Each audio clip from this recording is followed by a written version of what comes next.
Bonjour à tous, bienvenue dans une nouvelle édition de nos webinaires La Fusée. On est super content de vous retrouver aujourd'hui en ce 20 mai avec Thomas pour parler d'un des sujets de l'heure qui est le GEO et son nouveau pendant qu'on appelle le GEM, donc Generative Engine Marketing. On avait fait globalement un webinaire sur au même thème il y a quasiment un an, au mois de juin l'année dernière, qui avait eu beaucoup de succès avec le même expert, en l'occurrence Thomas. Et on s'est dit que ça valait le coup de faire une petite mise à jour, tout simplement parce que en 12 mois, il s'est passé une foule de choses. Déjà du point de vue de l'évolution des moteurs de réponse et de la façon dont on apparaît, etc. Et aussi et surtout, la courbe d'apprentissage sur ce qui fonctionne pas, pour être cité par les IA a été assez importante et nous a appris pas mal de nouvelles choses. Les IA elles-mêmes ont réagi aussi, se sont ajustées par rapport à ce qui se faisait. Donc il y a pas mal de nouveaux éléments qu'on est impatient de vous présenter aujourd'hui, et puis en espérant que vous puissiez passer un bon moment et que vous puissiez apprendre plein de choses. Donc comme je le disais, aujourd'hui, je suis en bonne compagnie puisque je suis avec Thomas, qui est probablement une des meilleures personnes à avoir avec nous pour parler de ce sujet-là. Salut Thomas, tu vas bien? Très bien, toi, Clément. Oui, oui, ça va, merci. Est-ce que tu peux nous raconter un petit peu en quoi tu baignes dans le GEO chaque jour depuis des années maintenant? Alors, bah, moi, ça fait déjà plus de 13 ans hein, que je baigne dans le SEO. Mais le GEO, c'est depuis un peu plus d'un an maintenant. Ça a démarré en mars 2025. Et donc là, je suis donc responsable de l'équipe SEO GEO chez Digitad, avec lequel voilà, on a pu construire un peu notre expertise sur le GEO pour pouvoir, après un an, date du dernier webinaire, qui était un peu sur l'introduction de ce qu'on avait pu découvrir, prendre un an de recul et de regarder aujourd'hui voilà, comment nous, on a pu appréhender le GEO, comment on a pu accompagner nos clients et comment vous partager aujourd'hui voilà, quelques tips pour pouvoir vous aider à rentrer dans cet univers et à améliorer votre visibilité sur les LLM. Eh bien, on va essayer de voir tout ça. Merci beaucoup pour la présentation rapide de qui on est. Si vous ne connaissez pas La Fusée, on fait partie d'un collectif qui s'appelle Intégral. Donc Thomas travaille et est responsable de la performance chez Digital, qui est notre section agence, donc il fait majoritairement du marketing à la performance, mais aussi de la création de contenu, du web, etc., qui est un studio, donc c'est un acteur de performance 360 et donc qui propose notamment des mandats de SEO / GEO. On a Genia qui est notre compagnie d'implantation de l'intelligence artificielle au sein des entreprises. Et puis la fusée que je représente aujourd'hui qui est un centre de formation. Donc on donne des formations soit en groupe, soit des formations privées, des ateliers, des workshops, des conférences sur tous les sujets relatifs au marketing numérique. C'est de là dont on vient à l'origine. Et puis à l'intelligence artificielle. Donc là, le GEO, on est un peu à la croisée des deux, puisque c'est du marketing numérique appliqué à l'IA. On a d'ailleurs des formations GEO de 3 heures qui sont très très populaires. La prochaine session, si je ne me trompe pas, c'est le 2 juillet, donc n'hésitez pas à aller sur notre site web si vous voulez en savoir un peu plus. Et puis, j'imagine que parmi vous, il y en a qui ont déjà participé à d'autres webinaires à travers le temps. On a changé de plateforme, vous l'avez peut-être constaté, c'est la deuxième fois qu'on est sur cette plateforme de Circle. Donc, quelques petits ajustements par rapport à la plateforme qu'on utilisait avant. Vous pouvez toujours poser des questions dans le petit onglet questions en bas de votre écran avec le petit icône pour l'interrogation. Et là, c'est ouvert à tous, donc n'importe qui peut poser des questions. On essaiera de prendre un petit moment à la fin pour y répondre avec Thomas. Donc, n'hésitez pas à poser toutes les questions qui vous passent par la tête. Et les autres participants peuvent mettre des petits pouces en l'air pour ce qui les intéresse le plus. Ça nous permettra de prioriser le tout. Et puis, vous avez aussi un onglet chat. Pour avoir accès à l'onglet chat, si je ne me trompe pas, il faut être membre de notre communauté Circle. Donc, pourquoi on a basculé sur cette plateforme-là et qu'est-ce qu'on prétend vouloir faire avec cette communauté Circle? En fait, Circle, c'est une forme de mini réseau social relié à une thématique ou à une organisation en particulier. Donc là, en l'occurrence, la fusée. Et notre ambition, c'est de créer une forme de communauté. Si vous avez rejoint la plateforme, vous avez vu qu'il y a un forum, il y a un accès à une espèce de fil d'actualité sur lequel on va partager plein de contenus. Et puis à terme, vous allez avoir accès à nos contenus de formation, à des contenus exclusifs, à du coaching ou du consulting, à des infographies. Voilà, on va vraiment essayer de rendre ça le plus vivant possible et de faire vivre toute une communauté autour de ça. Le but étant aussi d'être capable de vous aider au quotidien et que tous les membres puissent s'entraider, puisque une des chances qu'on a chez La Fusée depuis 8 ans, c'est de regrouper maintenant, d'avoir formé plus de 4 000 ou 5 000 professionnels au marketing web et à l'IA, et donc ça fait pas mal de gens qui peuvent s'entraider. On aimerait mettre donc tout ça à profit. Bref, ce qui ne change pas par rapport à nos webinaires précédents, c'est qu'il y a un petit quiz à la fin, donc soyez attentifs, parce qu'il y a une formation à gagner pour ceux qui seront les plus rapides, qu'il y a un 20% de rabais sur nos formations de groupe, notamment sur la formation de JIO, mais pas que, sur toutes les formations de groupe, avec le code promo qui s'affiche ici, donc JIO20. Donc vous pouvez en profiter, ça se rend toujours bien. Puis qu'on se reverra au mois de juin pour notre prochain webinaire, mais que pour l'instant, on n'a pas encore défini de façon définitive le sujet. Donc vous recevrez un petit courriel, ou bien on mettra une annonce dans Circle si vous êtes membre, pour, c'est gratuit, d'ailleurs je le précise, pour pouvoir y accéder. Petite intro par Thomas, ensuite on rentre dans le vif du sujet. Il va nous parler de l'état des lieux en 2026 du GEO. Moi, je vous parlerai un petit peu de où on en est sur le volet publicité, puisque mon expertise à titre personnel, c'est vraiment le volet pub et ça bouge beaucoup en ce moment, notamment avec ChatGPT Ads, qui est maintenant actif au Canada depuis quelques jours seulement. Et puis, on essaiera de garder un petit peu de temps pour les questions et puis pour le quiz. Je te laisse la main, Thomas. C'est parti.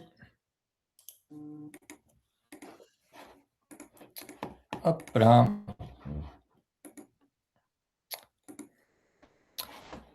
Donc, je vais avoir d'abord 3 questions que je pense vous vous êtes posées sur la dernière année.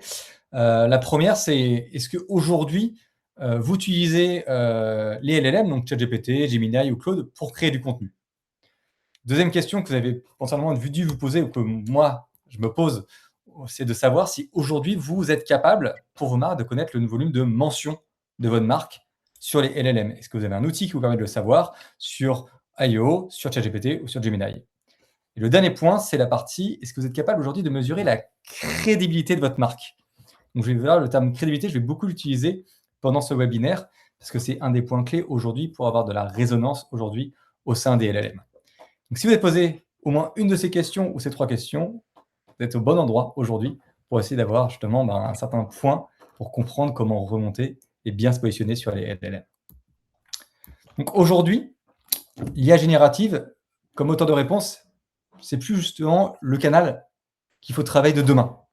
Quand on regarde le comportement aujourd'hui des Canadiens, on voit bien qu'il y a de plus en plus d'utilisation dans son quotidien des LLM. Et si on regarde même en 2026, je crois qu'on est au-dessus de 60% d'utilisation. Donc c'est sûr que quand je pose la question, dès que je rencontre des partenaires, des clients, la question qu'on se pose, c'est aujourd'hui, est-ce que vous utilisez les LLM? Oui, et c'est même tous les jours.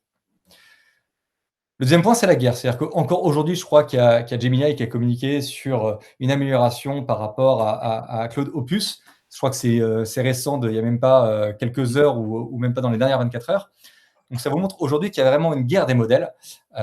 Donc, aujourd'hui, également au Canada, on voit que c'est ChatGPT qui a 64% de part de voix. Je pense que si on avait démarré il y a un peu plus d'un an et demi, je pense que ChatGPT avait plus de part de voix. Ça tend à réduire avec au profit parfois de Gemini ou Copilot, sans parler bien sûr de Claude qui, depuis quelques mois, prend également des parts de marché. Donc, je pense que ce graphe est amené à évoluer. Moi, je pense que surtout, ce qu'il faut retenir dans cette évolution, c'est quand on parle, et je pense que si vous connectez aujourd'hui sur vos analytics, je pense que la part des LLM doit représenter, allez, peut-être 1, 2, 3%. La réalité aujourd'hui, c'est les interactions avec les LLM. Aujourd'hui, on estime à plus de 20% d'interactions aujourd'hui des consommateurs, des internautes sur vos marques à travers une IA générative. Et c'est ça qu'il faut retenir et qui est parfois en décalage avec ce que vous pouvez vivre dans le quotidien de vos analytics, avec la réalité aujourd'hui du marché sur le comportement des internautes. Oui, en effet, ce comportement, il a évolué en 1 an. Et cette slide, je pense qu'il y a 1 an, je vous l'avais présentée, et je pense que je ne l'ai pas modifié, on va dire, depuis 1 an. C'est qu'on avait historiquement en SEO un gage de réussite qui était la position et l'acquisition. J'avais une première position, une deuxième, une troisième, j'avais un taux de clic, et on pouvait jauger une bonne performance d'une prestation SEO par rapport à une bonne visibilité, une part de voix SEO. Donc on avait cette requête, et des résultats qui s'affichaient, enrichis bien sûr, et derrière un clic sur les différents résultats. Ben, ces 20% d'interactions que j'ai évoquées, elles se passent aujourd'hui dans un environnement qui est les recherches IA, où on va passer une question sur Overview, sur ChatGPT, sur Claude. On va avoir une première réponse et on va commencer à discuter. Et à la fin, lorsqu'on va avoir la réponse, soit j'ai besoin d'acheter un produit, de souscrire à un formulaire ou potentiellement de comparer des produits directement sur les plateformes, ou finalement j'ai eu mon information et donc je n'ai plus besoin d'aller sur les plateformes, donc la visite n'est plus garantie. Donc le gage des succès aujourd'hui pour nos clients n'est pas uniquement la partie acquisition, mais également d'être suffisamment fiable pour être cité et mentionné. Donc ça, c'est vraiment le point d'évolution de ce comportement. Et ce comportement, pour bon nombre d'entre vous, a eu ce qu'on nous on a appelé l'effet crocodile. Donc l'effet crocodile, c'est ce que vous voyez ici. On a une baisse des clics et une hausse des impressions. C'est arrivé au moment où Overview est arrivé sur le marché canadien et il y a eu un impact direct sur l'évolution des clics sur beaucoup de requêtes informationnelles. Donc, si tout le monde se connecte sur sa Search Console, une grande partie de ceux qui avaient un bon trafic SEO ont dû voir leur courbe baisser des clics et à l'inverse, ont vu les impressions augmenter. En effet, lorsque on était bien positionné SEO, lorsqu'on avait un support ou des bonnes actions SEO, sur Overview, on a pu avoir des mentions et des citations qui ont été comptabilisées dans la Search Console. Donc, on a essayé ce double effet crocodile, mais qui a quand même eu un impact sur l'acquisition. Donc, si je faisais un bilan en 2025 year on year avec un de mes clients, très souvent, mon bilan n'était pas forcément positif parce que j'avais moins de clics versus 2024. À l'inverse, ce qu'on a fait à partir du mois de juin, c'est qu'on a fait un colloque avec l'ensemble des experts SEO chez Digitad pour essayer de comprendre comment fonctionnaient les LLM. Donc, c'est ce qui s'est passé au mois de juin et c'est comme ça qu'on a défini tous nos critères aujourd'hui qu'on applique pour nos clients pour essayer d'améliorer leur visibilité sur les LLM en essayant de bien comprendre quels étaient les mots-clés sur lesquels Overview s'affichait, là où il ne s'affichait pas, quelles étaient les requêtes sur lesquelles il fallait travailler sur la partie considération ou bête funnel, comment travailler la notoriété. Et comme vous pouvez le voir, sur nos 125 clients qu'on accompagne aujourd'hui chez Digitad, petit à petit, les clics ont commencé à augmenter. Et bien sûr, les impressions pour toujours avoir cette couverture sur Overview. Ce qui veut dire qu'aujourd'hui, on peut être fataliste en disant « de toute façon, l'environnement a évolué et j'ai perdu et je n'arrive plus à remonter », là où chez Digitad, on a compris les règles qu'il fallait appliquer pour avoir des résultats avec une baisse des clics aujourd'hui qui est estimée à moins 30% versus les moins 42% du marché qui est communiqué sur Search Engine Land ou Ahrefs, qui sont des grands agrégateurs de contenu et d'analyse d'évolution de clics, et d'avoir ce ratio entre les impressions et les clics qui est réduit par rapport à ce qu'on peut voir sur le marché. Donc, ce que je vais vous partager aujourd'hui, c'est comment on a réussi à avoir cette évolution auprès de nos clients. Donc, pour terminer cette introduction, forcément, aujourd'hui, je vais beaucoup parler de GEO. La réalité, c'est que le GEO, qu'est-ce que c'est? C'est juste une évolution du SEO. On ne fait pas de prestations SEO pour un client et des prestations GEO. C'est exactement la même chose. C'est juste que, on va dire, les règles ont un peu évolué. Il y a des principes IA, il y a des principes SEO qui restent historiques. Donc, le format et les formes évoluent, mais le fond reste le même avec les 3 piliers qui sont la partie technique, sémantique et autorité. Donc après ces 1 an de test, aujourd'hui, j'ai envie de vous partager un peu certains points qui jouent pour pouvoir améliorer la force de votre marque sur les LLM. Le premier point qu'il faut retenir, c'est que historiquement, Google se concentrait sur votre nom de domaine et on travaillait principalement le contenu sur votre nom de domaine et des actions off-site en SEO qui étaient ces liens qui redirigeaient vers votre site et qui permettaient d'améliorer votre autorité. Ces liens, que je résume toujours comme des votes, c'est ce qui nous permettait d'avoir plus de votes, plus d'autorité. Et avec cet écosystème, qui était un système vertueux, nous permettait d'avoir des bonnes positions sur Google. Là où les LLM ont révolutionné, c'est qu'aujourd'hui, elles vont beaucoup plus loin. Avant, en SEO, on savait très bien que les actions sur les réseaux sociaux étaient des liens, entre guillemets, nofollow, donc ce n'étaient pas des actions qui étaient vraiment mises en place par les experts SEO pour pouvoir améliorer leur référencement. Aujourd'hui, les signaux sociaux, les communautés et également la mention des marques sur des articles sponsorisés vont jouer un rôle de visibilité indirecte de votre marque pour augmenter votre visibilité et votre volume de citations et de mentions sur les LLM. Et c'est là aussi ce qui a révolutionné un peu notre métier et la manière d'accompagner nos clients. Autrefois, on allait uniquement faire du backlinks. Aujourd'hui, lorsque je vais faire une proposition d'accompagnement ou réviser les propositions d'accompagnement existants, on va intégrer du Reddit, on va intégrer du YouTube, on va intégrer du LinkedIn, qui sont des signaux sociaux ou des communautés. On va potentiellement produire des articles avec des brand mentions, donc des mentions de ma marque, alors qu'autrefois, j'allais optimiser plutôt un mot-clé meilleur, pas cher, associé à ma marque, m'associer à un service pour pouvoir améliorer mon référencement et de pouvoir essayer de comprendre comment améliorer le volume d'avis ou de s'immerger dans des contextes de comparaison de produits avec des études de cas. Donc tout ça, c'est un peu l'évolution, on va dire, d'une stratégie off-site qui est indispensable pour pouvoir améliorer la crédibilité de ma marque. Un autre point aussi que j'ai envie de vous partager aussi, c'est qu'est-ce qui est pris en compte aujourd'hui pour la construction des réponses. Donc à gauche, aujourd'hui, on retrouve les facteurs que je viens d'évoquer, donc ces fameux facteurs externes, les médias, la réputation sociale, les cas clients, bien sûr les avis et les accréditations. Ça, c'est ce qu'on remarque aujourd'hui dans les critères qui influencent les mentions sur ChatGPT. Mais lorsqu'on décortique un peu tout ça, on se rend compte que la première chose qu'il faut savoir, et peut-être qu'ici, certains d'entre vous ont des sites qui sont construits précisément pour une audience québécoise, donc pas forcément un intérêt aujourd'hui d'avoir un site en anglais ou d'avoir potentiellement une stratégie où je construis un contenu en français et je fais juste une traduction du contenu en anglais. Là, on se rend compte aujourd'hui que la construction des réponses en grande partie sur les LLM se fait sur des contenus en anglais. Ce que je dis toujours, c'est que les LLM n'ont pas de frontières. Là où parfois on disait sur une stratégie, je dois me focaliser que sur le marché québécois et je me concentre que sur des backlinks et des contenus en français, oui, ça fonctionne toujours. Mais la réalité, c'est que de travailler également des contenus en anglais, en immergeant sa marque, permet de s'assurer aujourd'hui de pouvoir faire partie de la construction de la réponse. La deuxième chose, j'évoquais ChatGPT sur les facteurs, mais on a vu sur la slide avant que voilà, il y avait un certain nombre de facteurs avec des pourcentages qui pourraient être variables. On voit aujourd'hui que ChatGPT, Gemini, Perplexity parfois vont pas forcément favoriser les mêmes sources. ChatGPT surindexe les médias et les comparateurs, là où Gemini va plutôt être associé à l'écosystème Google dans la manière de pondérer. Et là où Perplexity, qui est un peu le LLM plutôt universitaire, va plutôt favoriser des sources institutionnelles.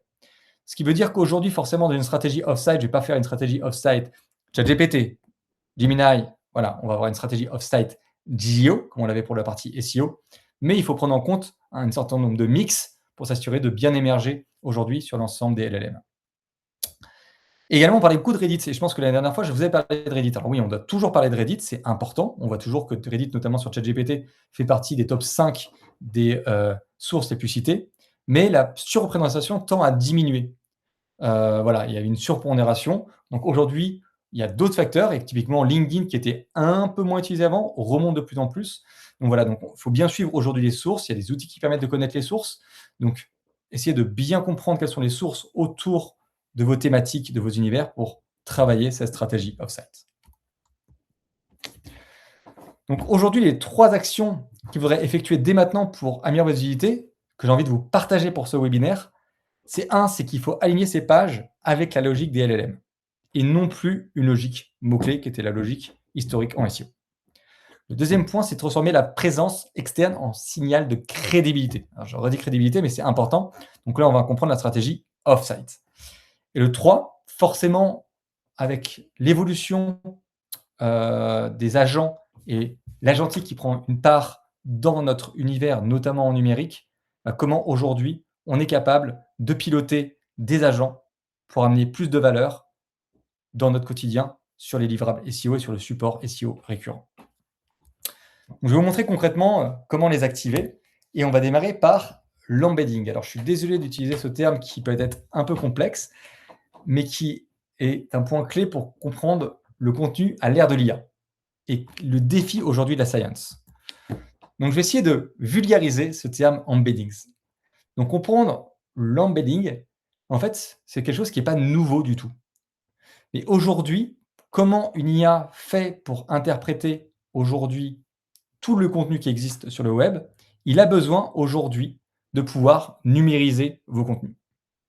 Et on sait très bien qu'on parle parfois de sentiments dans les IA. Bah oui, aujourd'hui, quand un LLM va scanner votre site, il va numériser. Il va numériser des mots, il va mesurer des expressions, il va mesurer également des ponctuations, le sentiment, tout ça, il est capable de le numériser. Et je prends toujours l'exemple d'un mot-clé, qui peut être machine à café, peut-être numérisé, machine peut être numérisée, café peut être numérisé. Donc tout ça est numérisé avec un code.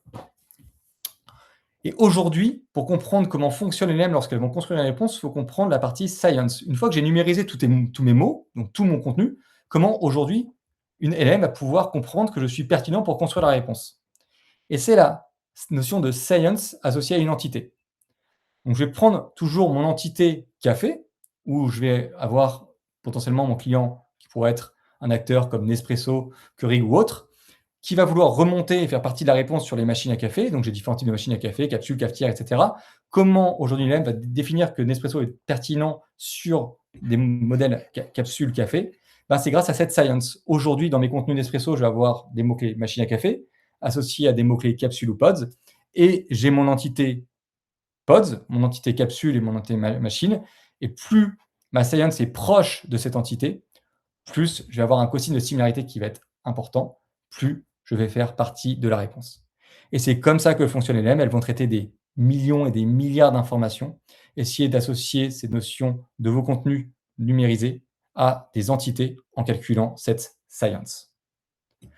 Donc après avoir fait cette introduction un peu compliquée, je vais essayer de montrer quelque chose de beaucoup plus concret sur comment on l'a appliqué d'abord à nous-mêmes avant de l'appliquer à nos clients. Donc là, je vais vous partager une stratégie qu'on a fait pour Digitad, pour essayer de remonter sur les LLM, parce que nous, notre objectif, c'est que quand vous recherchez un consultant ou une agence pour vous accompagner en SEO et en GEO, de nous trouver en numéro 1 sur les LLM en mention ou en citation. Donc, on a pris tous nos contenus présents sur le site Digitad autour du SEO et on a mesuré notre quotient, notre quotient de similarité par rapport à des clusters et des mots-clés pour essayer de voir quel était notre quotient de similarité sur ces différents territoires associés à nos pages. Donc, on a fait cette étude de mots-clés qu'on fait habituellement. Là, on prenait les volumes de recherche, même si les volumes de recherche sur la partie parfois SEO, GEO peuvent être assez faibles, et d'essayer de calculer ce quotient. Une fois qu'on a fait ça, on a pu identifier les pages qu'on souhaitait optimiser, et en prenant le contenu de notre page, on l'a intégré dans un outil que je vais vous partager qui s'appelle ZNight. Vous aurez le lien par la suite sur la prochaine slide, qui permet de calculer finalement cette notion de science que vous voyez ici. Alors, c'est un tout petit, je pense, que sur votre écran, mais ici, il y a un pourcentage qui calcule la science sur chacune des entités.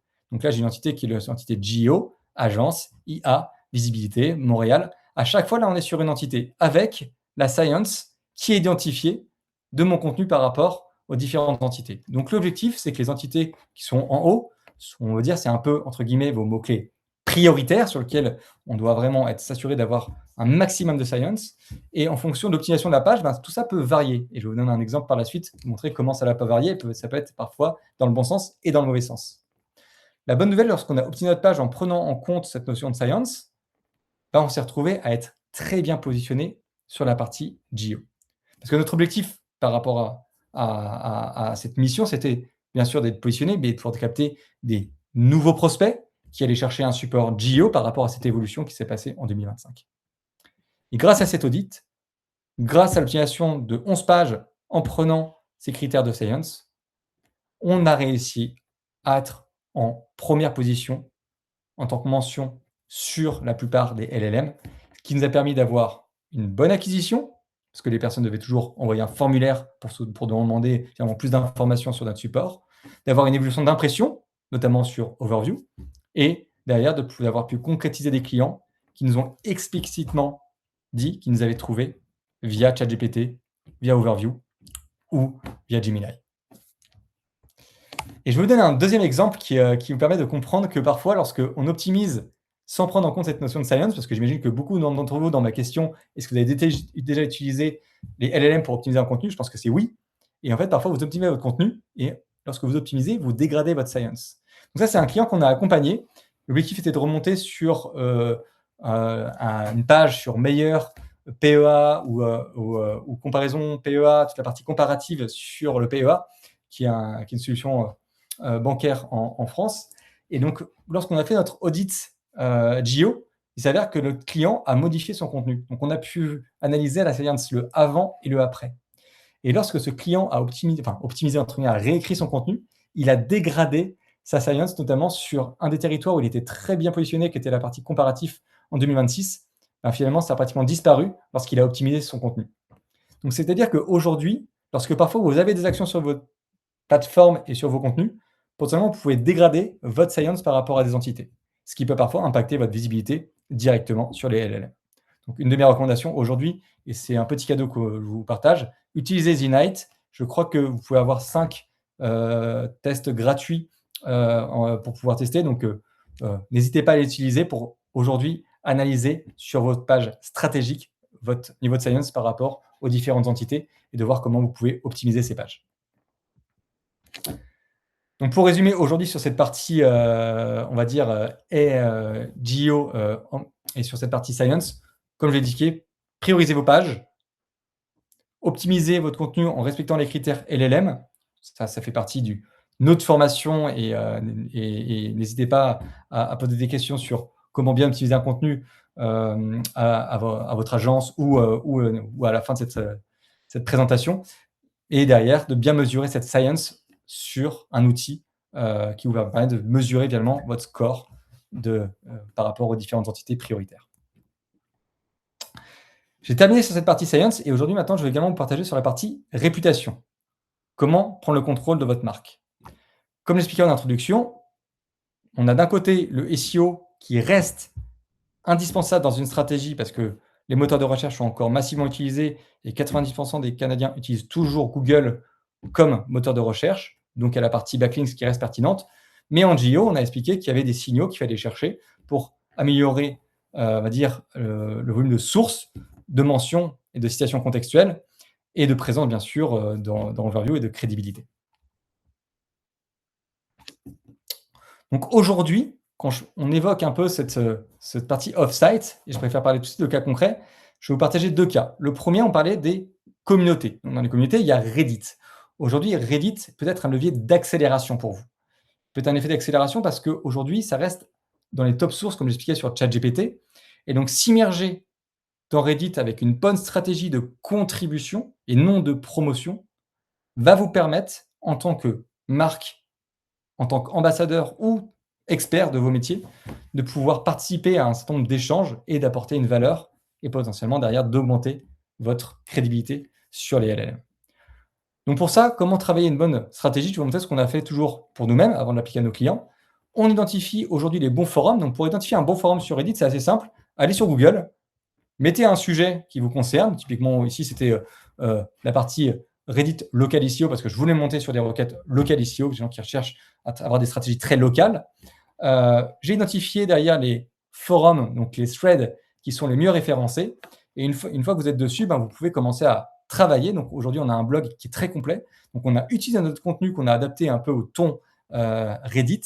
Et une fois qu'on a eu ça, on peut voir qu'on a pu échanger avec des communautés et de pouvoir rester, donc avoir des contenus qui vont avoir une utilité, on va dire, auprès d'experts, auprès d'une communauté qui va se poser des questions autour de l'optimisation SEO en local.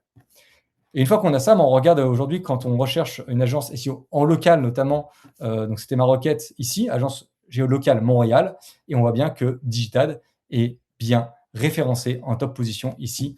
Alors, ce n'est pas uniquement notre activation sur Reddit, vous avez bien vu que j'avais aussi une action de science, et tout ça a participé à augmenter ma visibilité aujourd'hui en tant que mention et de citation sur les LLM. Je t'arrête une petite seconde, Thomas, parce qu'il y a une question de Raymond Tremblay qui dit: que signifie stratégie de contribution?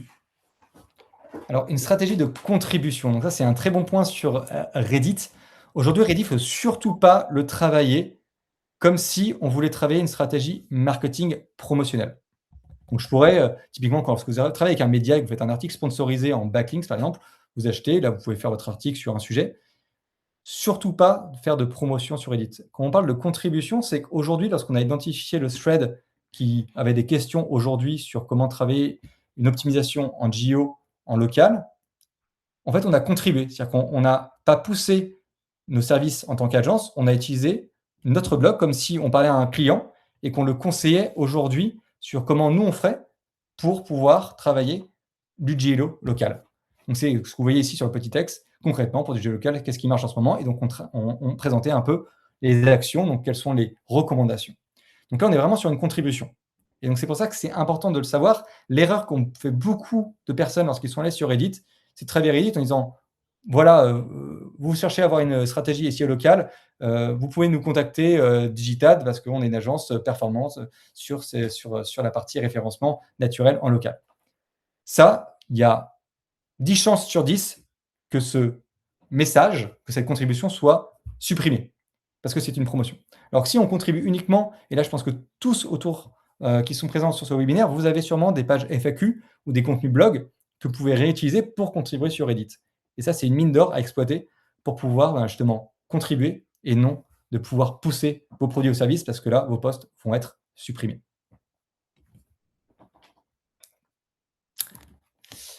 Et le deuxième cas que je voulais vous partager, parce qu'il y a la partie forcément Reddit, mais qui peut être parfois complexe à mettre en place pour vous. Donc, il ne faut pas hésiter à nous contacter si vous voulez avoir des questions sur comment bien faire une stratégie Reddit.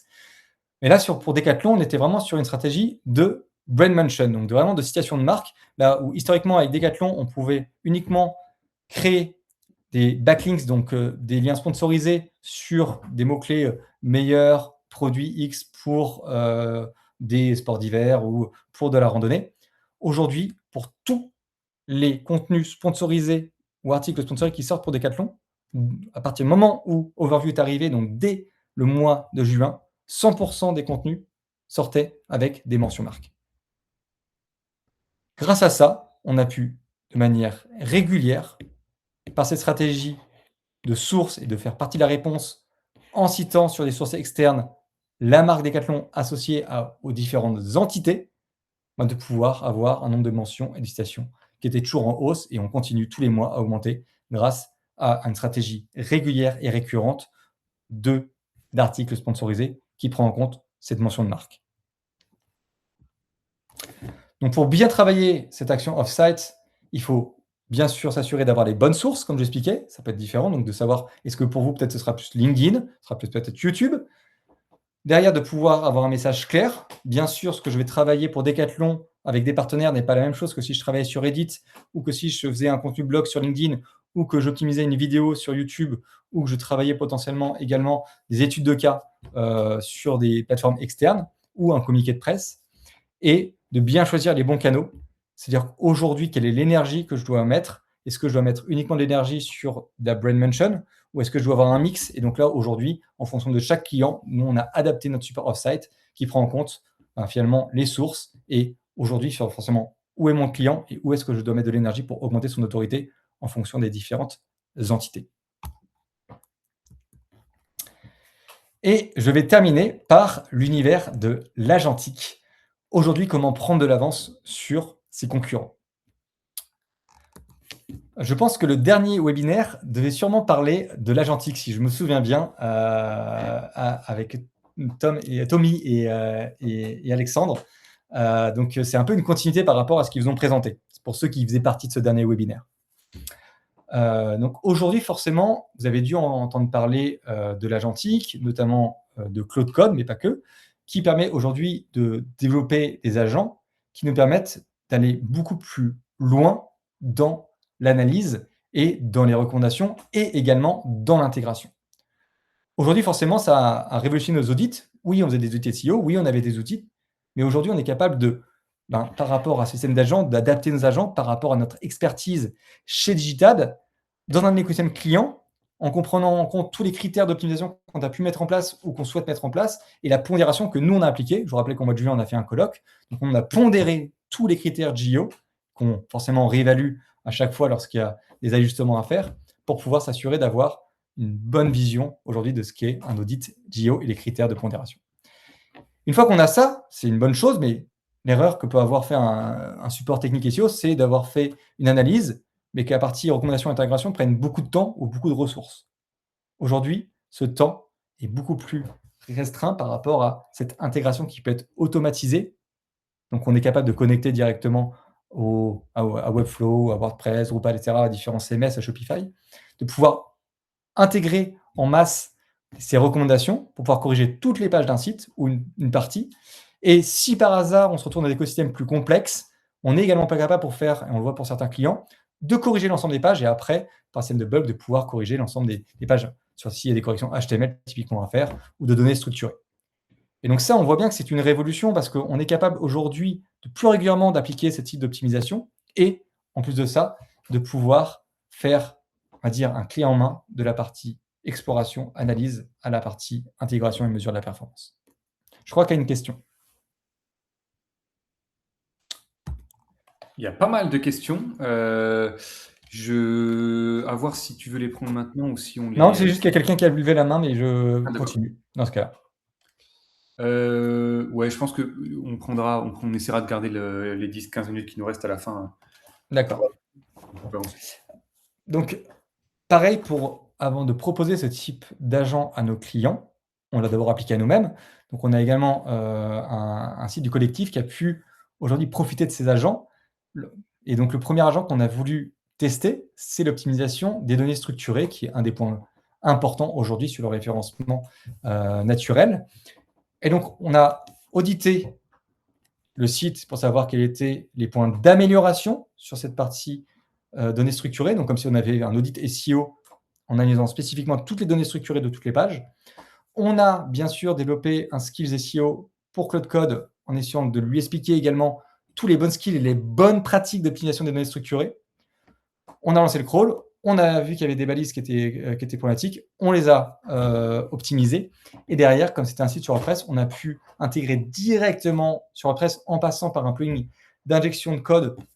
Si vous êtes sur WordPress, je vous recommande de l'utiliser, qui est WP Code Lite. Et donc ça, aujourd'hui, grâce à cet agent données structurées, on a pu corriger 100% des balises et s'assurer que, voilà, avant, on aurait potentiellement fait page par page pour optimiser sa balise. Là, on a pu optimiser l'ensemble des balises de la plateforme, donc s'assurer qu'aujourd'hui, c'est un critère qui est à 100% corrigé pour s'assurer d'avoir respecté les règles de référencement. Un autre agent qu'on a développé, alors là, c'est pour un client qui avait un besoin aujourd'hui. Peut-être que certains d'entre vous avaient des sites e-commerce et avaient nécessité de parfois optimiser les fiches sur le Google Merchant Center. Et parfois, on se retrouve avec 300, 400, 1000 fiches à optimiser et tout ça prend du temps. Donc aujourd'hui, notre objectif, c'était de pouvoir essayer de gagner en efficacité avec un agent qui allait analyser finalement les fiches produits, bien sûr nourrir sur les critères de pondération d'une bonne optimisation de fiches produits sur Google Merchant Center, de pouvoir réécrire complètement les champs textuels pour optimiser votre visibilité et optimiser l'édition des flux. Donc grâce à ça, grâce à cet agent, où pareil, historiquement, je pense qu'on aurait mis beaucoup plus de temps pour optimiser finalement ces fiches produits, mais on a eu plus de 300 fiches produits qui ont été optimisées pour les USA. Tout ça, c'est maîtrisé par un trafic croissance sur la partie shopping en 3 semaines, et tout ça dans un temps limité, là où on aurait mis beaucoup plus de temps. Tout ça a été réalisé en 6 heures. Le temps de configurer Claude Code par rapport à toutes nos connaissances et créer cet agent expert SEO Google Merchant Center. Donc ça vous montre aujourd'hui ce qu'on est capable de faire. Je ne suis pas capable de vous montrer tous les agents, mais pareil, n'hésitez pas à nous contacter si vous voulez savoir comment aujourd'hui on a construit un peu nos supports SEO. Mais aujourd'hui, ce qui est important de savoir sur cette partie technique, sur la partie agentique, c'est d'abord identifier les problèmes structurels. Nous, on avait potentiellement une plateforme, c'était plus les données structurées. Il y en a d'autres, potentiellement, ce sera le balisage HTML ou une autre, ce sera potentiellement le temps de chargement. Donc, essayez de bien identifier les problèmes. Prise d'action à fort impact. Vous connaissez les pondérations. Si vous ne les connaissez pas, n'hésitez pas à contacter un expert SEO ou à nous contacter pour comprendre ce qui aura le plus d'impact aujourd'hui en SEO et essayer d'automatiser un maximum et de monitorer ces optimisations pour essayer de pouvoir gagner en efficacité sur l'ensemble de vos pages aujourd'hui, là où autrefois, potentiellement, ça pouvait être un peu plus de temps ou un peu plus de ressources de pouvoir corriger l'ensemble des corrections techniques SEO et GEO. J'ai terminé sur cette partie webinaire GEO. Voilà, donc si on a un peu de temps à la fin pour répondre à quelques questions, mais si vous le souhaitez, on vous propose aujourd'hui, et vous avez juste à nous envoyer un message ou à nous contacter pour pouvoir vous faire un pré-audit GEO avec un agent qu'on a mis en place, qu'on a développé, et on partagera avec plaisir des axes d'amélioration déjà que vous pourrez déjà utiliser tout de suite dans ce point de prioriser quelles sont ces actions GEO qui vont avoir un effet rapide sur la partie technique. On fera un plaisir de vous le partager. Donc, n'hésitez pas à nous contacter directement pour pouvoir avoir ce petit pré-audit offert par Digital. Et en transition entre la partie GEO et GEM, j'avais aussi vous partager aujourd'hui une initiative qui est un mix entre la partie, on va dire, Geo et la partie, on va dire, plutôt Gem, qui est l'EI Search Ads. Donc, c'est sûr qu'aujourd'hui, bon nombre d'entre vous souhaitent émerger dans les LLM et parfois avec plus ou moins de réussite. Et on aimerait parfois orienter le message, s'assurer d'être présent comme si on achetait des mots-clés sur Google. Alors, c'est plus compliqué, mais il y a déjà des techniques qui se sont développées. Et aujourd'hui, j'ai envie de partager une petite tactique qu'on a développée, nous, chez Digital. Aujourd'hui, on est capable d'acheter la visibilité sur des sources. Donc, je vous expliquais, sur la partie off-site, important d'identifier les sources. Aujourd'hui, on a des outils qui nous permettent d'identifier toutes les sources sur chacune des entités et des clusters. Grâce à ça, on sait que ces sources sont exploitées. Donc, si on arrive à s'immerger dans ces sources, on va pouvoir faire partie de la réponse, du moins de l'analyse que vont faire des LLM de ces sources. Et pourquoi ça fonctionne? C'est que les IA, aujourd'hui, ignorent les placements display classiques. Donc, ces petits formats que vous voyez ici, qui sont des formats aujourd'hui display, ils vont être analysés par les LLM.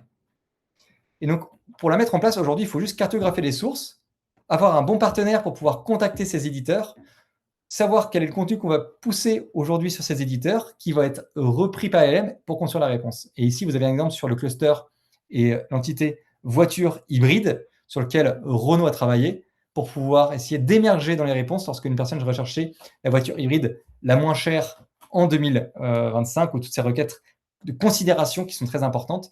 Et grâce à ça, la Renault Clio est présente en top pension, en partie, pas que, mais parce qu'il y a différents critères à respecter, mais dans cette stratégie off-site, à la limite de l'ad, parce que c'est un emplacement qui est payant, permet aujourd'hui de faire partie de la réponse.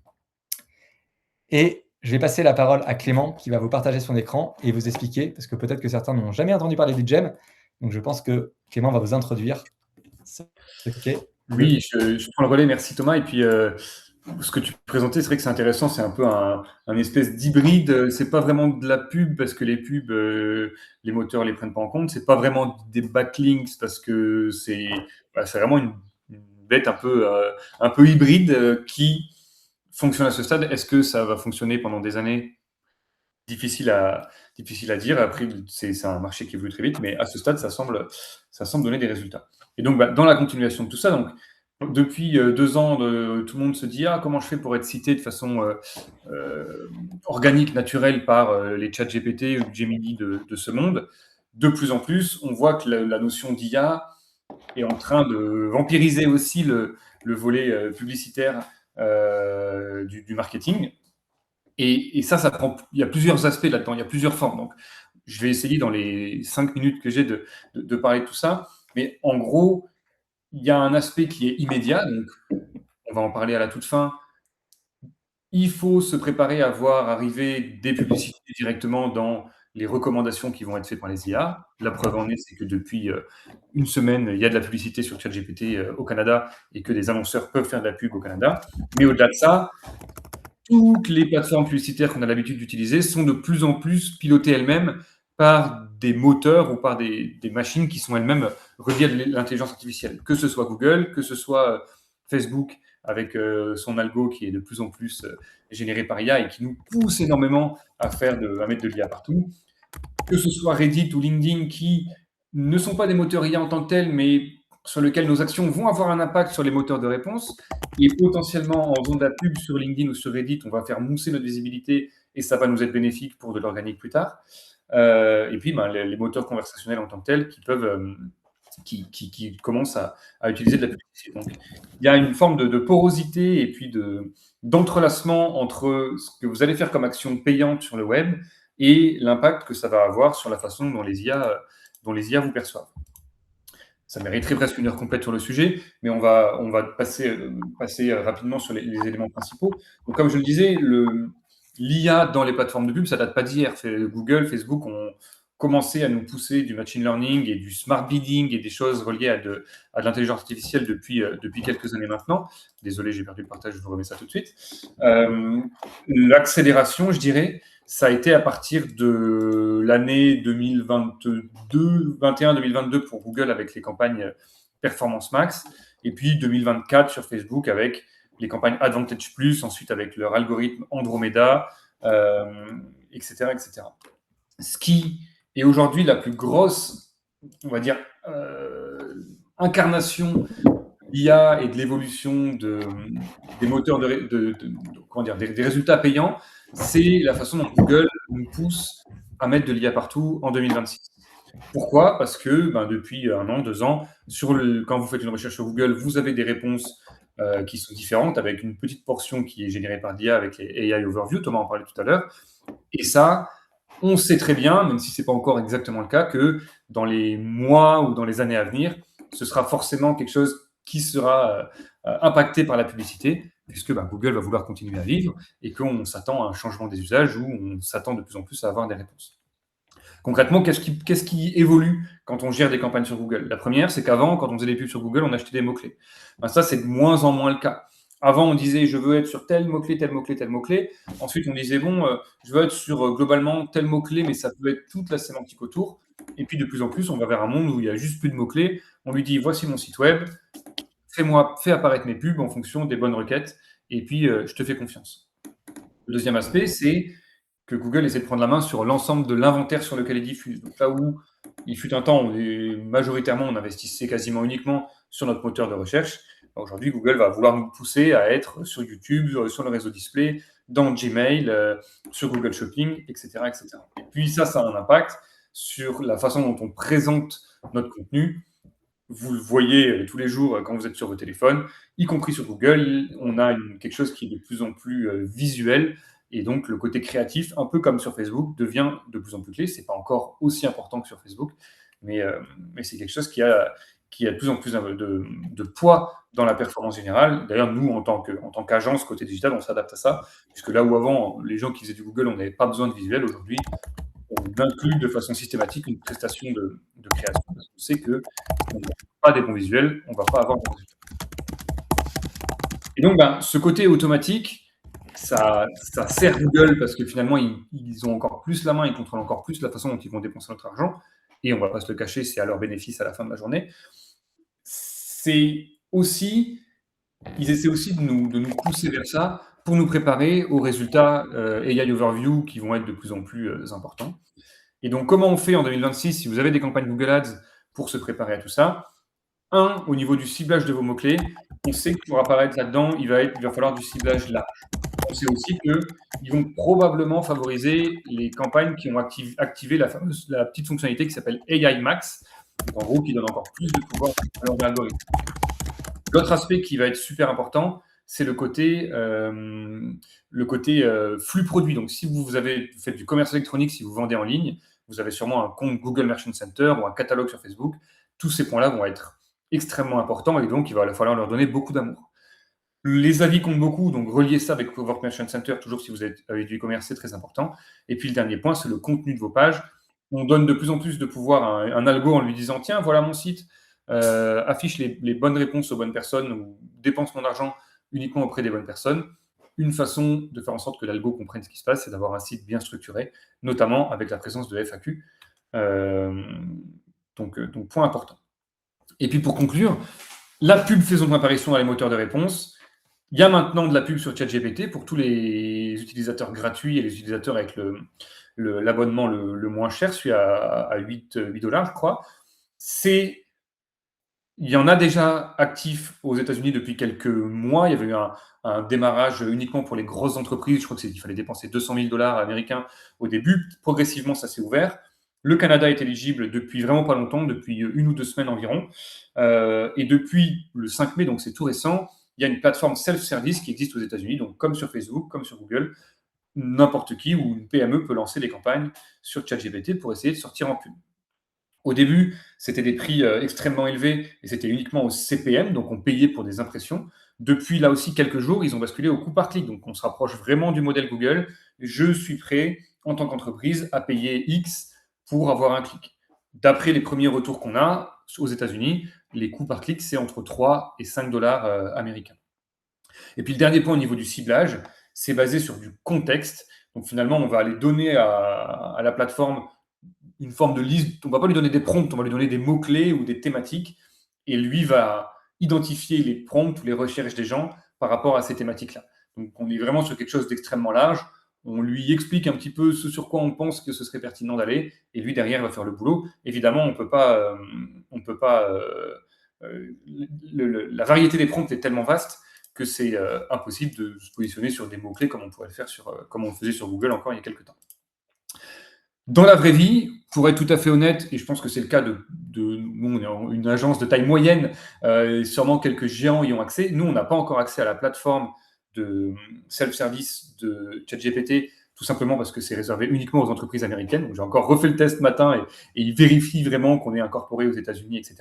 En revanche, on y a accès par la bande avec notre plateforme de programmatique. En tant qu'agence de pub, on fait de la programmatique qui eux-mêmes ont un accès, comme un early access, comme ils l'appellent sur ChatGPT Ads. Donc, on a pu lancer quelques campagnes pas plus tard que la semaine dernière pour un client à nous qui est en France, mais qui veut vendre, qui fait des comédies musicales et qui cible les touristes aux États-Unis. Donc, les touristes qui sont en train de chercher des futurs visiteurs de Paris qui sont en train de chercher des activités.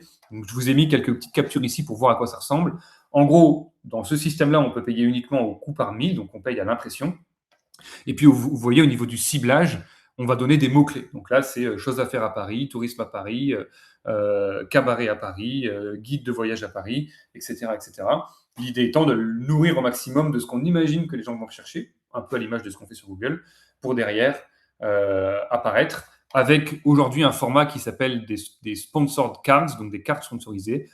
Ça va sortir, vous allez avoir la réponse générée, et puis en dessous, vous allez avoir comme des suggestions, notamment celles que vous voyez en bas. Donc c'est quand même très très basique, hein. On va lui donner un titre, une mini description, une image carrée, et puis c'est fini. On sait il y a déjà d'autres formats qui existent, notamment pour le e-commerce, avec des petites vignettes qui montrent les produits, et puis probablement tout ça va avoir vocation à évoluer. Mais à ce stade, on en est là. Qu'est-ce que ça donne en termes de résultats ? Il y a eu quelques centaines de dollars dépensés pour l'instant. Les taux de clic sont plutôt corrects par rapport à ce que j'aurais imaginé, honnêtement. Donc, on est à 1,4% de taux de clic, ce qui fait que quand bien même les coûts par 1000 sont très élevés, on se retrouve avec un coût par clic qui est honnêtement cher pour de la comédie musicale, mais conforme à ce qu'on avait vu dans les benchmarks. Là, on est en euros, ça nous coûte 3 euros pour avoir un clic, 3 dollars américains d'ailleurs.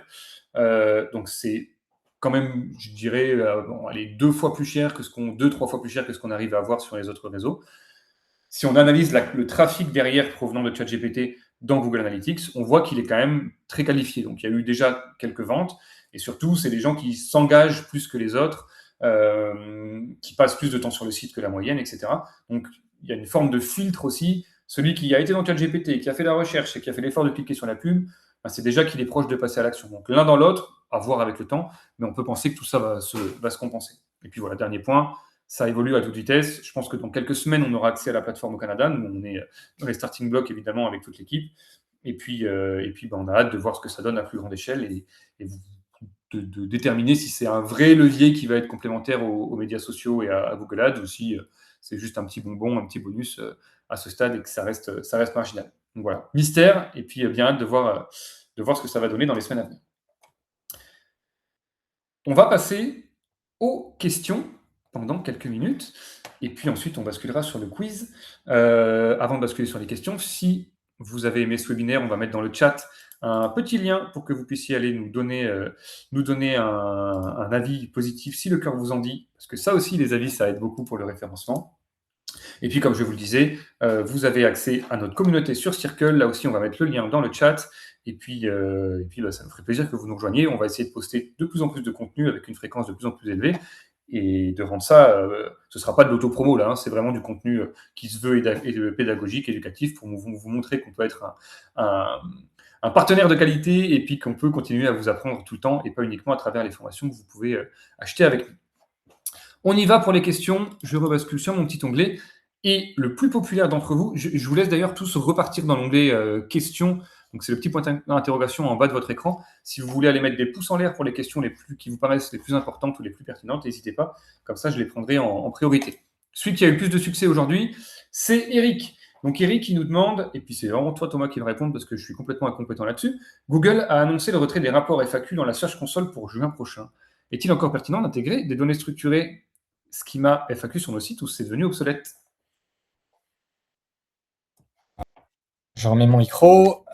Donc aujourd'hui, il est toujours pertinent de travailler les données structurées des FAQ et de toujours travailler une stratégie FAQ sur vos pages. C'est vraiment ce qu'on recommande aujourd'hui. Je ne vais pas faire une réponse très longue parce que c'est vraiment aujourd'hui, c'est indispensable de toujours travailler, quand bien même il y a le retrait des rapports FAQ dans la Search Console. OK, merci beaucoup. Question suivante qui est top, merci Sarah, et je sais que tu as passé beaucoup de temps là-dessus, donc ça va être facile pour toi. Quels outils utilisez-vous pour mesurer la visibilité sur les LLM et pour faire l'audit GEO? Alors en effet, on a fait un benchmark parce que tout le monde parlait de PKI au début, qui est un outil qui est excessivement cher.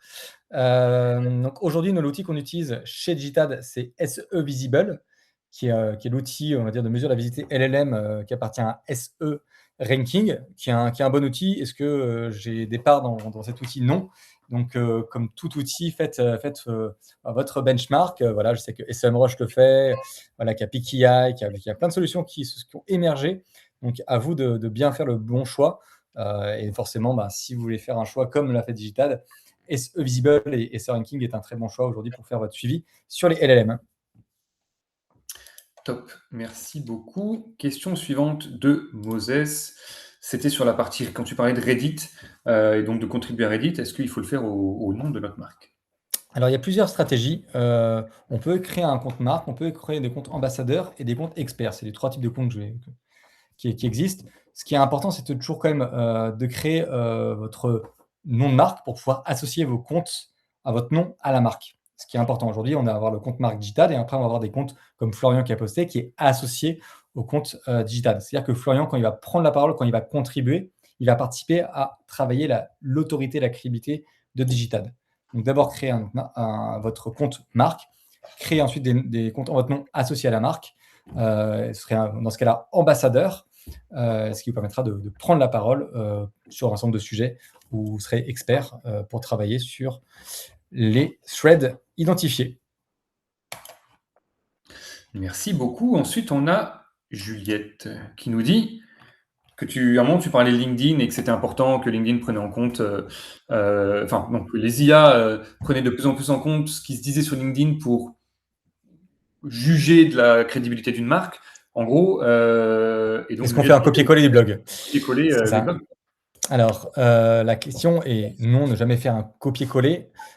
Aujourd'hui, vous avez la chance d'avoir des outils qui vous permettent de retravailler un contenu existant et l'adapter un peu au format LinkedIn. Donc, essayez justement de ne pas changer vraiment le fond du blog ou de l'article, de juste le retravailler un petit peu et ensuite de le publier sur LinkedIn. Donc, ne pas faire un copier-coller, mais de le retravailler un petit peu pour qu'il se différencie un petit peu, que ce ne soit pas une sorte de plagiat ou du duplicate content à 100% de votre article, de votre blog. Top. Et puis une petite dernière avant de passer au quiz. Et puis je vais vous mettre à l'écran en même temps le lien d'inscription pour le quiz. C'est Marie-Josée qui dit. Alors attends, je vais valider celle de Juliette. Marie-Josée qui nous dit pour la contribution. Donc là, je pense qu'on parle de Reddit aussi. Quand on cible un marché de distribution à grande échelle en B2B et non un marché local direct au consommateur, comment peut-on adapter la contribution à notre avantage? Alors, c'est toujours la même chose, c'est-à-dire qu'on doit quand même aujourd'hui identifier s'il y a des formes de discussion existantes, donc des threads existants. Donc, de bien identifier quels sont les mots-clés prioritaires autour de votre marché, on va dire, de voir si ça existe et parfois, il s'avère que sur Reddit, ça n'existe pas.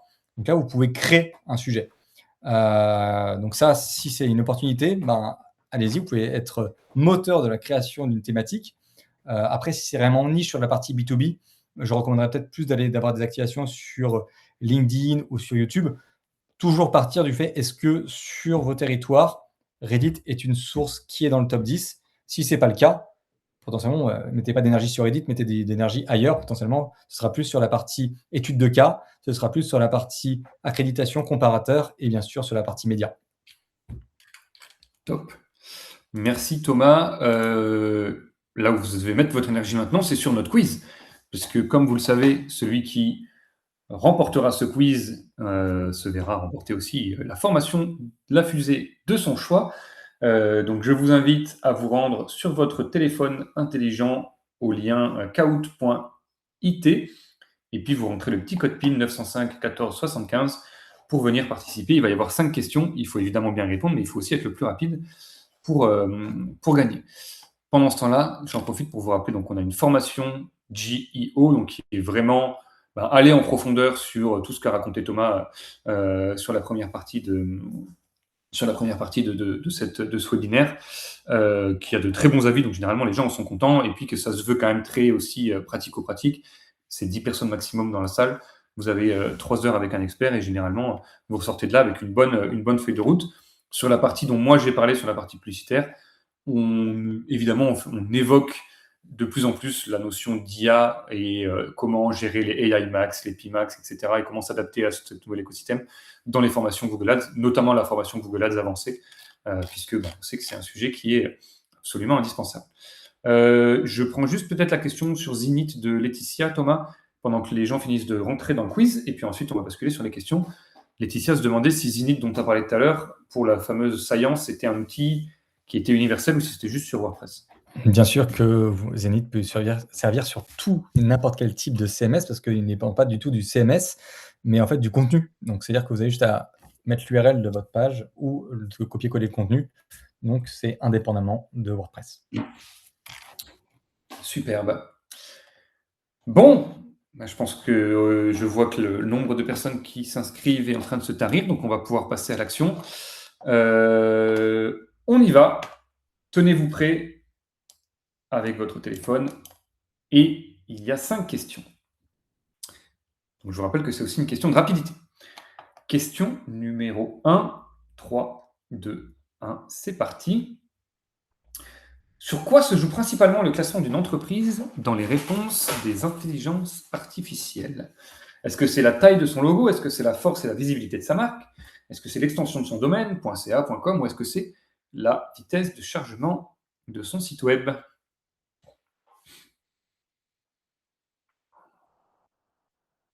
Il vous reste 3 secondes pour répondre. Et on commence tranquillement. La force et la visibilité de la marque. Vous avez presque tous eu bon, notamment Gabriel D, Mario et Natalia, qui ont été les plus vifs et qui prennent la tête. Vrai ou faux? Les IA ont tendance à faire leurs recherches en anglais, même pour des requêtes qui sont dans d'autres langues. Est-ce que c'est vrai ou est-ce que c'est faux?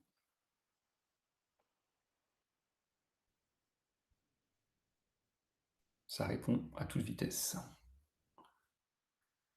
Et donc c'est vrai, Thomas en parlait tout à l'heure, et peut-être tu peux même réaffirmer le point si tu veux, mais donc ce que tu disais, c'est que un ChatGPT, par exemple, va reformuler la question en anglais et aller faire des recherches sur des contenus en anglais, quand bien même ma question serait en français ou en tagalog.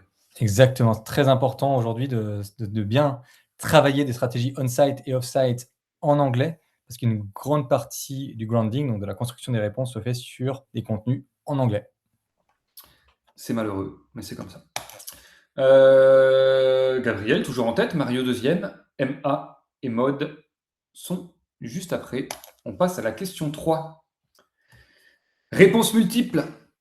Que regardent les LLM pour déterminer si votre marque peut être citée, avec une petite faute d'orthographe, désolé, ou pas? Est-ce qu'ils regardent les avis clients, les médias sociaux, les comparateurs, les blogs? Je rappelle qu'il peut y avoir plusieurs réponses possibles.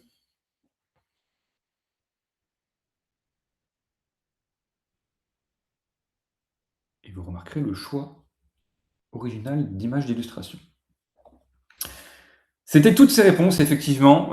Thomas nous parlait de ça tout à l'heure quand il nous disait Google, regardez juste votre site web finalement, ou majoritairement votre site web, là où les IA ont un champ de vision beaucoup plus large, et donc tout ce petit monde va être étudié pour déterminer s'il va vouloir vous citer ou pas. Mais Gabriel le savait bien, il ne s'est pas laissé piéger, il est très rapide. Mario, JPV, Ilyes sont quand même en embuscade. On continue avec la question 4, qui est là aussi à réponse multiple. Comment préparer vos campagnes Google Ads aux réponses IA dans Google? Est-ce qu'il faut activer la fonctionnalité AI Max? Est-ce qu'il faut lui donner une liste de prompts? Est-ce qu'il faut être présent sur YouTube? Ou est-ce qu'il faut utiliser le ciblage large?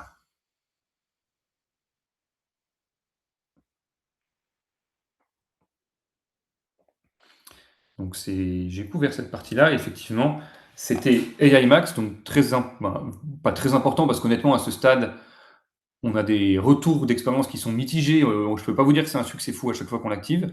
Par contre, on sait qu'à un moment donné, au moins il faut le tester et voir ce que ça donne à ce stade, et qu'à un moment donné, de toute façon, ça va devenir presque une obligation. Et puis le ciblage large, c'est ça qui permet à Google d'interpréter les mots-clés que vous achetez, d'aller beaucoup plus large sémantiquement, et donc, en théorie, de vous positionner dans les futurs résultats ou dans les résultats de AI Overview. Je m'excuse, j'ai un petit problème de partage d'écran, je vous remets ça tout de suite. Ok. Gabriel, toujours en tête, avec un petit matelas, mais il y a Létile et Marie qui sont là sur le podium. Il nous reste une question. Est-ce que Gabriel va trébucher à la question 5 ou garder la tête jusqu'au bout? D'après les premiers retours, combien coûte un clic sur ChatGPT Ads? Si vous vous êtes pas endormi à la fin, normalement, vous avez la réponse. Est-ce que c'est entre 0 et 1 dollar, entre 3 et 5 dollars, entre 8 et 10 dollars, ou bien est-ce que juste ChatGPT, ça n'existe pas et ça n'a aucun rapport, cette question? Je l'ai dit dans deux étapes différentes, donc normalement, après je conçois, il était presque 13 heures, peut-être un peu de fatigue, mais non, vous étiez bien attentif, donc bravo, et puis merci, c'est flatteur pour nous. La réponse était entre 3 et 5. On va maintenant voir le podium, troisième position. Mélissa, bravo Mélissa, pour cette belle troisième place. Deuxième position, l'est-il? Et donc, en première place, Gabriel D aura réussi à résister au retour de tout le monde et à garder la tête jusqu'au bout. Donc bravo à toi Gabriel, et puis tu peux nous contacter soit sur notre site lafusée.net ou soit à écrire directement à marie@lafusée.ca pour récupérer ton gain. Et ben voilà qui conclut ce petit webinaire. J'espère que vous avez passé un bon moment et que vous avez apprécié le tout. On se retrouve sur la communauté Circle dès que possible. Mettez-nous ça en favori. On va publier le replay aussi dans un futur assez proche. Thomas, merci infiniment de nous avoir consacré 1 heure de ton précieux temps. Je pense que tu as appris plein de choses. Puis on se revoit pour la mise à jour en 2027 alors. Merci et bonne journée à tous. Au Merci revoir. beaucoup.